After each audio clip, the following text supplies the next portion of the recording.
ఒక్కసారి కేసీఆర్ మీద రేవంత్ రెడ్డి మాట్లాడిన భాష కానీ లేకపోతే ఇప్పుడు జరుగుతున్న బూతుల దాడి కానీ చాలా విధాలుగా ఇటు కేసీఆర్ అన్నందుకు చాలా మంది బీఆర్ఎస్ నాయకులు ప్రెస్ మీట్లు పెట్టడం కానీ ఖండించడం కానీ ఇవన్నీ చేస్తూ ఉన్నారు. ఇప్పుడు దానికి ఈ బండి సంజయ్ ముచ్చడం మాట్లాడిండు, అందులో ఏమీ లేదండి. కేసీఆర్ మాట్లాడిన దాంట్లో ఏం కనవలేదా బండి సంజయ్కి? ఎందుకంటే వాళ్ళు కృష్ణా జలాలను ఆంధ్రాకి ఎత్తిపోస్తేనే మంచిగుంటుందని చెప్పేసి ఆలోచన చేస్తారు కాబట్టి ఇటు వాళ్ళు కూడా కేసీఆర్నే దాడి చేస్తూ ఉన్నారు, కేసీఆర్నే తిడుతూ ఉన్నారు. కాబట్టి ఇక ఇటువంటి అంశాలు మనతో మాట్లాడడానికి ఈరోజు మన మార్నింగ్ న్యూస్ లైవ్లో మంచిర్యాల నుంచి బీఆర్ఎస్ లీడర్ రవీందర్ రెడ్డి అని ఉన్నారు. అన్నకు వెల్కమ్ చేద్దాం, రండి అన్న. ఒకసారి కెమెరా చూసుకోవా సెట్టి, లైట్ కొంచెం ఇటు జరగండి లోపల.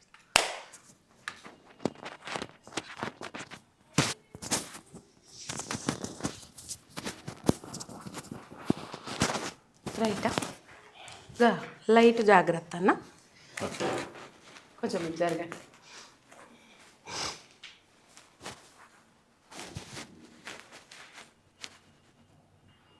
లేపాలా కెమెరా? వైడ్ గుంజు, ఏం కాదు, గుంజు గుంజు. రైట్, హెడ్ రూమ్ కరెక్టే ఉందా?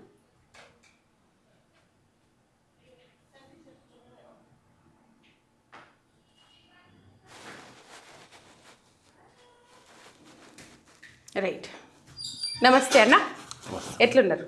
బాగున్నామ్మా. ఇప్పటికైతే ఏ విధంగా చూడొచ్చు ఈ మాటల దాడిని? ఏ విధంగా చూడొచ్చు? దాదాపు కేసీఆర్ 75 నిమిషాల ప్రెస్ మీట్ తర్వాత రేవంత్ రెడ్డి మాట్లాడిన భాష మనం చూసినాం. దాదాపు అది అందరు తప్పుపట్టే భాషనే. తర్వాత వీళ్ళు ఇప్పుడు బీఆర్ఎస్ నాయకులు మీలాంటి వ్యక్తులు మాట్లాడు కూడా జరుగుతుంది. ఏ విధంగా చూడొచ్చు అన్న ఈ భాషని? ఏ విధంగా చూడొచ్చు? ఒకటి, ప్రజలందరూ కూడా చాలా సీరియస్గా గమనించాల్సినటువంటి అవసరం.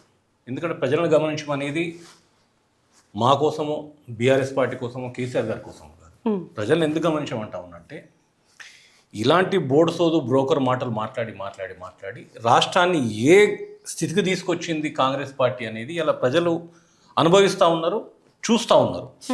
చూసే క్రమంలో నేనేమంటా ఉన్నానంటే కేసీఆర్ గారు దగ్గర గంటన్నర సేపు ఒక సుదీర్ఘమైనటువంటి చర్చ, కార్యకర్తలతోటి, నాయకులతోటి, మాజీ మంత్రులతోటి, ఎమ్మెల్యేలతో ఒక 3-4 గంటలు చర్చ చేసి సమావేశం పెట్టుకొని దాని తర్వాత ఒక 1.5 అవర్ ప్రెస్ మీట్ పెట్టి ఇప్పుడు ఈ దుర్మార్గం లెక్క లొటపెట్ట నూరేసుకొని ఉరలే కేసీఆర్ గారు. తెలంగాణ భవిష్యత్ ఏంది, ఇంత ఆగమైపోతున్నది, గ్రాఫ్ ఎంత పడిపోయింది, నీళ్ళపైన జరుగుతున్న కుట్రలేంది, రేవంత్ రెడ్డి గురు చంద్రబాబుతోటి ములాఖత్ అయి తెలంగాణకు చేస్తున్నటువంటి నష్టం ఎంత, రేవంత్ రెడ్డి ప్రభుత్వంలో ముఖ్యమంత్రిగా ఉన్నప్పటికీ దీన్ని అడ్మినిస్ట్రేషన్ అంతా చంద్రబాబు చేతిలోకి పోయింది అనేటువంటి ఒక వేదన, దాంతోపాటు విద్యార్థుల మరణాలు, ఒకవైపు కరెంటు కష్టాలు, ఒకవైపు ఈ ఆర్టీసీ ఇవన్నింటిని కూడా కులంకషంగా ఏ ఒక్క చోట కూడా ఈ దుర్మార్గున్న ఒక మాట అనకుండా రాష్ట్రం అధోగతి పాలవుతుందని ఒక స్పష్టమైనటువంటి క్లారిటీ ప్రజలకు ఇచ్చినాడు. ఒక్క మాట అనలేదని మీరు అంటారు, తోలు తీస్తానన్నాడని. తోలు తీస్తా ఎక్కడన్నారు? రాష్ట్రాన్ని అధోగతి పాలు చేస్తున్నటువంటి శక్తుల పట్ల చాలా తీవ్రంగా పరిగణిస్తూ ఒక్కొక్కరిని తోలు తీస్తా రాష్ట్రానికి అన్యాయం చేస్తే అన్నాడు.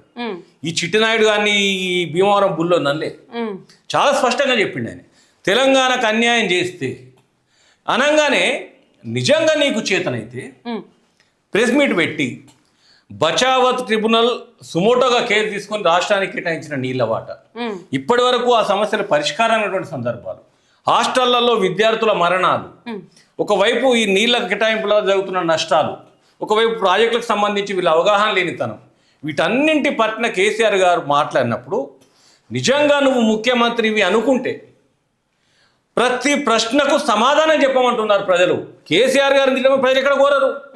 కేసీఆర్ గారిని ప్రతి ప్రశ్నకు నువ్వు సమాధానం చెప్పి ప్రజలలో ఉన్నటువంటి అయోమయాలని, గందరగోళాలకు నువ్వు చరమగీతం పెట్టు.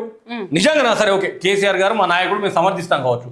కేసీఆర్ గారు అడిగిన ప్రశ్నలు తప్పు అనుకుందాం ఒక క్షణం, అది తప్పు అని చెప్పి నువ్వు సాక్ష్యాలతో చెప్పు కదా. కేసీఆర్ గారు ప్రతిదీ సాక్ష్యంతో చెప్పారు.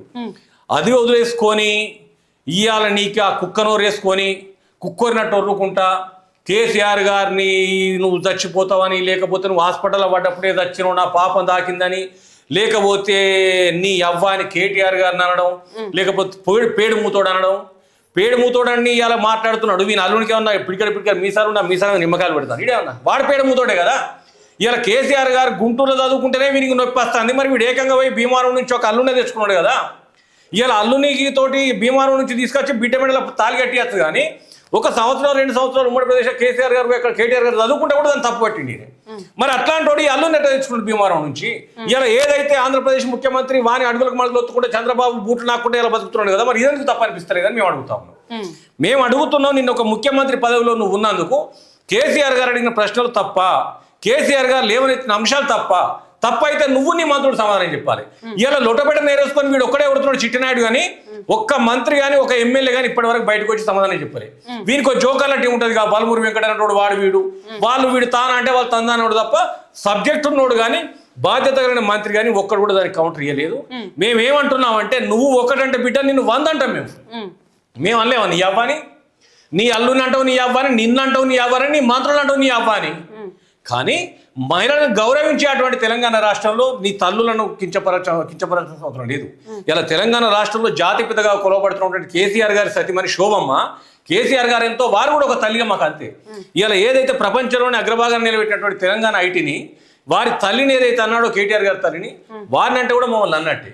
ఈ సిగ్గుమాలోడుగా ఇంట్లో ఉండోళ్ళని అన్నాడు ఎందుకు, ఏమనంటే మనవాళ్ళని అంటాడు, కోడళ్ళని అంటాడు, ఆ అల్లుళ్ళని అంటాడు, భార్యను అంటాడు, కొడుకుని అంటాడు. అంటే వీని బతుకొక ముఖ్యమంత్రి అంటే సోయి రాకపోతే తెలంగాణ అధోగతి పాలైంది, ఇంకా అవుతుంది తప్పితే దీనివల్ల ప్రయోజనం లేదు. ఈ రోడ్డు మీద మాట్లాడు కాదు, అసెంబ్లీకి రా చర్చ పెడదాం, నువ్వు మాట్లాడిన దానికి నువ్వే కదా తెలంగాణ రాష్ట్రానికి అన్యాయం చేసింది, గొంతు కోసింది నువ్వే కదా అని చెప్పేసి మాట్లాడతారు. ఇప్పుడు ఒకటి వీని భావదారిద్ర్యం ఏంటంటే ఈయన ఏదైతే 3 చీరల నీళ్ళు తాగిస్తా ఉన్నారో కేసీఆర్ గారు కాదనుకుంటున్నాడు. కేటీఆర్, హరీష్ రావు, ఇతరత్ర మాజీ మంత్రులు, ఎమ్మెల్యేలు మాట్లాడుతుందని చెప్పేసి దౌర్భాగ్యుడు అనుకుంటా ఉన్నాడు. కనీస రాజకీయ అవగాహన లేని, అనుభవం లేని దద్దమ్మ కాబట్టి. కానీ దీన్ని మొత్తం రోల్ చేసేది కేసీఆర్ గారు అన్న సోయి లేని దరిద్రుడు రేవంత్ రెడ్డి. కేసీఆర్ గారి ఆదేశానుసారం కేసీఆర్ గారి కార్యాచరణ ఏదైతుందో దాన్ని ఇంప్లిమెంట్ చేస్తున్న వాళ్ళే ఇవాళ కేటీఆర్ గారు, హరీష్ రావు గారు మాజీ మంత్రులు. తప్పితే కేసీఆర్ గారు ఇక్కడ సైలెంట్ గా లేరు. నిజంగా రేవంత్ రెడ్డికి దమ్ముంటే, దమ్మున్న మొగోడే అయితే, నీతి జాతి ఉంటే రేపు అనౌన్స్ చేయమను. కేసీఆర్ గారు మీరు అసెంబ్లీకి రండి, మీకు కావలసినంత సమయం నేను ఇస్తాను, రాష్ట్ర ప్రయోజనాలే మనకు ముఖ్యం కాబట్టి మీకు సమయం నేను ఇస్తా, మీరు లేవనెత్తిన అంశాలు నేను సమాధానం చెప్తాను. రేపు బాహాటంగా ప్రెస్ మీట్ పెట్టి ఒక నోట్ ఇవ్వమని చెప్పండి చూద్దాం. కేసీఆర్ గారు అసెంబ్లీకి వస్తారు, రాగానే ఏం చేస్తారు, మైకులు కట్ చేయడం, వారు మాట్లాడుతూ ఉంటే మధ్యలో 10 సార్లు మైక్ కట్ చేసి ఆ మంత్రులకు వానికి వీనికి తోడంగానికి ఇచ్చేసి ఈ సబ్జెక్ట్ను డైవర్ట్ చేస్తారు. వీళ్ళు అడిగిన సమాధానాలు ఎప్పుడైతే సీరియస్ గా ఒక సబ్జెక్ట్ వస్తే ఆ సబ్జెక్ట్ను దాటవేసేందుకు ఇంకొకటి మాట్లాడతారు, లేదా పరుష పదజాలతో ఏదైనా ఒకటి రెచ్చగొట్టే మాట్లాడి చెప్పేసి ఆ డిస్కషన్ క్లోజ్ చేసే ప్రక్రియని తప్పితే నిజంగా దమ్ముంటే ఇలా మంత్రుడు కానీ ముఖ్యమంత్రి కానీ చెప్పాలి, రేపు 100% మీకు మైక్ ఇస్తాం, మీరు లేవనెత్తిన ప్రతి అంశాన్ని మేము అక్కడ వేదికగా మీకు సమాధానం చెప్తామని చెప్పేసి అనౌన్స్ చేయమని చెప్పండి. కేసీఆర్ గారు కాళ్ళు మొక్కైనా సరే మేము అసెంబ్లీకి తీసుకొస్తాం. రైట్. సొంత చెల్లికి సమాధానం చెప్పినాడు కేటీఆర్, ఈ సొంత చెల్లెకు ఇంత బుక్కడి బువ్వ పెట్టినాడు, నా గురించి మాట్లాడతాడా అని చెప్పేసి మాట్లాడుతా ఉన్నాడు. ఇప్పుడు ఈయన మంత్రివర్గంలోని మంత్రులు, ఈయన ప్రభుత్వంలో ఉన్న ఎమ్మెల్యేలే తెల్లారితే వేదికల పైకి వచ్చేసి పొట్టు తిడుతా ఉన్నారు. ఈయన పనితనం ఎంత, మన ఫెయిల్యూర్ ఎంత, మన ప్రజలకు పోయే ముఖం ఉందా లేదా అని చెప్తా ఉన్నారు. వాటికి సమాధానం చెప్పలేని దద్దమ్మ ఏదైతే కవిత గారు వారికి ఒక సొంతగా ఒక ఎజెండా పెట్టుకొని ప్రజాక్షేత్రంలో ప్రజా పోరాటాలు కొనసాగించుకుంటూ పోతా, నాకు దోషిన పని నేను చేసుకుంటూ పోతా ఉన్నది. ఆమెకు బువ్వ పెట్టలేని వీడు వచ్చి పీకిండా.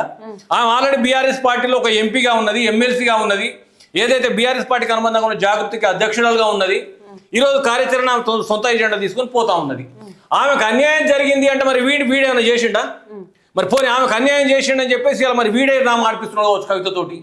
దానిపైన కూడా అనుమానాలు లేవని కాదు మేము అనేది. ఇవాళ ఎట్లున్నదంటే ఒక కొత్త మూట, ఒక ఆలిబాబా 40 దొంగల మూట లెక్క రాష్ట్రానికి ఇంత అన్యాయం జరుగుతుంది అని చెప్పేసి ఏ అంశం లేవనెత్తినా ఆడొకడు బండి సంజయ్ ఉంటాడు, చేతగాని సహాయ మంత్రి. వాడు వచ్చేసి నాకు అర్థమైతే, నీకు అర్థం కావడానికి నువ్వు ఎంపీ అయితే కదా, నీకు తెలంగాణ పట్ల చిత్తశుద్ధి ఉంటాయి కదా, తెలంగాణ పట్ల నీకు ఒక అవగాహన ఉంటాయి కదా, నీకు అర్థం కావడానికి. నీకు ఏడికెళ్ళి అర్థమవుతుంది? నీకు అర్థం కాదు, నీకు దిమాగ్ లేదు. అసెంబ్లీలో నీకు పార్లమెంట్లో రాసి ఇచ్చిన చదువుతుందుకే నువ్వు 3 సార్లు నీళ్ళు తాగితే ఆ స్పీకర్ ఉండి దాలు పొడిచిన కాడికని బంద్ చేయని చెప్పిన పరిస్థితి. వానికి అర్థం కాదు. అంటే ఈ దొంగలందరినీ కోటికొక్కని కొన్నాడు. ఆ కోటికొక్కని కొన్నాడు రాష్ట్రానికి ఎంత అని జరిగినా వాడు నోరు మీద పడు. ఎవడైతే ఎగిరెగిరి పడడో వాళ్ళందరికీ మనిషికో పదవి లెక్క బిస్కెట్ లెక్క పడేసి పడితే వాళ్ళ మూలకు వన్నారు. రాష్ట్రం నాశనం అవుతా ఉంటే కేసీఆర్ ప్రభుత్వంలో ఎగిరెగిరి పడ్డ ఏ ఒక్కడి ఇలా ముందుకు వచ్చి మాట్లాడుతున్నాడంటే రాష్ట్ర ప్రజలుగా బాధ్యతతో మనం ఆలోచించుకోవాల్సిన అవసరం మన పైన ఉంది అని చెప్పేసి నేను ప్రజలను కోరుతా ఉన్నాను. ఈ ఫోన్ ట్యాపింగ్ అంశం గురించి ఏం చెప్తారన్న? దాదాపు కేసీఆర్ ప్రెస్ మీట్ పెట్టిన తెల్లారు నుంచి ఇవే వార్తలు ఈ పత్రికలలో హైలైట్ గా నిలుస్తా ఉన్నాయి.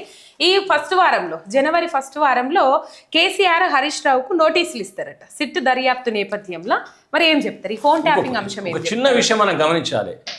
అంటే పిచ్చోడి చేతుల రాయి అంటే పిచ్చోడు రేవంత్ రెడ్డి మొన్న ఏమన్నాడు, నేను పాపం అని వదిలేసిన ఆయన ఇంటి దగ్గర కాపలు ఉన్నది మా పోలీసులు అంటే వీని అయ్యజాగిరా. మా పోలీసులు ఎక్కడిది? తెలంగాణ రాష్ట్రం ఉన్నది, రాష్ట్రానికి ఒక ప్రభుత్వం ఉంటుంది. ఈయన ముఖ్యమంత్రి ఇంకో ముఖ్యమంత్రి ఉన్న ప్రభుత్వంలో పోలీస్ శాఖ ఉంటుంది. మా పోలీసులు ఏంది వీని అయ్యబెట్టిండా? జీతం ఏమన్నా వీని ఆ వీడియో ఏమైనా జేబులోకి వెళ్ళిస్తున్నాడా? నేను పాపం అని వదిలేసిన కాబట్టే వాళ్ళు అట్లున్నారు. నేను అరెస్ట్ చేయాలంటే ఎప్పుడో చేస్తున్నాడు, నేను చేసిందా అన్నాడు. మరి చేయనుడు ఏమి ఇక్కడానికి నోటీసులు ఇస్తున్నాడు? కేసీఆర్కు ఇంత అక్కడ ఒక 4 క్వశ్చన్లు ప్రజల పక్షాన్ని మాట్లాడంగానే వాళ్ళకి నోటీసులు ఇస్తారు. ఇది కాగానే కేటీఆర్కి నోటీస్ ఇస్తారు. అదైపోగానే ఇంకో శ్రీనివాస్ యాదవ్కి ఇస్తారు. అదైపోగానే ఇంకో ప్రభాకర్ రావుని విచారణ చేస్తున్నాం అంటారు. వాటి మీద ఒక విచారణ కమిషన్లు వేస్తారు. ఇవన్నీ వేసుకుంటూ తెల్లవారితే పబ్బం గడుపుకోవడం, ప్రజలకు సమాధానం చెప్పలేని దద్దమ్మలతోటి అయ్యే పని మాత్రమే ఈ పోలీస్ శాఖను వెంట పెట్టుకొని ఇవన్నీ కక్షపూరిత కార్యక్రమాలు. మొన్న ఏదైతే నీలిగిండో మేము పాపాన్ని వదిలేసిన దేవుడు చూసుకుంటాను వదిలేసిన అన్న మాట నిజమైతే మరి ఇది వాని అయ్య పంపిండ నోటీసు? ఇది వాని వాడే కదా ముఖ్యమంత్రి, తెలంగాణ రాష్ట్రానికి ముఖ్యమంత్రి వాడే, నోటీసులు పంపింది వాడే. మళ్ళీ లాస్ట్కి అయితే పాపం అంటే మన నోటికి ఏది వస్తే అదే వేరేవిగా. అంటే నాకేమన్నారంటే సర్వాధికారాలు నా చేతిలో పెట్టిన ప్రజలు పుట్టడు అబద్ధాల పునాదుల మీద ప్రభుత్వం ఏర్పాటు చేసుకుని నా ఇష్టం వచ్చినట్టు నేను బతుకుతా అనేటువంటి ఒక నీచానికి తెరలేపి దిగజారి బతుకుతున్నటువంటి ప్రభుత్వం ఏదైనా ఉన్నది అంటే రేవంత్ రెడ్డి ప్రభుత్వమే. భారతదేశంలో ఇంతకంటే నీచమైన చేతగాని దుర్మార్గపు మన కర్మానికి వచ్చిన ప్రభుత్వం ఇది ఒక్కటి మాత్రమే తెలంగాణలో. ఫైనల్గా అసెంబ్లీకి వస్తుండ్రా కేసీఆర్ అసెంబ్లీకి వస్తుండా వస్తలేడా అనేది ఇప్పుడు ఈ తోకగాడుతో చెప్పాల్సిన అవసరం లేదు.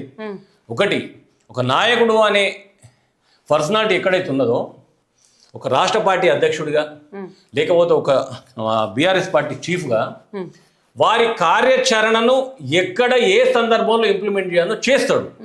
నిజంగా అసెంబ్లీలో ఈ చిట్టి నాయుడు ఏదైతే భీమవరం బుల్లోని ప్లాన్ అంతా ఏంటంటే కేసీఆర్ గారిని అవమానించాలి, కేసీఆర్ గారిని హేళన చేయాలి, కేసీఆర్ గారిని క్రిటిసైజ్ చేసి రాక్షసానందం పొందాలనే కార్యక్రమంలో ఆయన ఆలోచన విధానం ఉన్నది. కేసీఆర్ గారు నిజంగా అసెంబ్లీలో వీళ్ళు పూర్తి స్థాయి సమయం ఇచ్చి మనం అడిగే ప్రశ్నకు సమాధానం ఇస్తారు అని భరోసా కలిగితే అసెంబ్లీకి వస్తారు. లేకపోతే ప్రజాక్షేత్రంలో ప్రజలకు పోయి ఇదే ఈ చిట్టి నాయుడిని ఈ భీమవరం బుల్లోని ముక్కు భూమికి రాయించే కార్యక్రమం తీసుకుంటారు తప్పితే నిజంగా వారికి భరోసా కలిగి ఈ ముఖ్యమంత్రి అంటే కనీసం మినిమం మోరల్ వాల్యూస్ ఉన్నాయి అని అనుకుంటే ఖచ్చితంగా సభా వేదికగా వచ్చి సభ నుంచి ప్రశ్నిస్తారు. లేదంటే ప్రజాక్షేత్రంలోకి వెళ్ళి ప్రజల వెన్నుదండుగా ఉండి ప్రజలతోటి ప్రశ్నించేలాగా వారి కార్యాచరణ ఉంటుంది తప్పితే ఈయన ఎగిరెగిరి పడ్డంత మాత్రాన కేసీఆర్ గారు రావాలని, ఈయన ఎగరకపోతే కేసీఆర్ గారు వస్తారు అని అదేం లేదు. 100% నిజంగానే ప్రభుత్వం కనుక సమాధానం చెప్పే అటువంటి వాతావరణం అయితే ఖచ్చితంగా కేసీఆర్ గారు వస్తారు. Okay, thank you.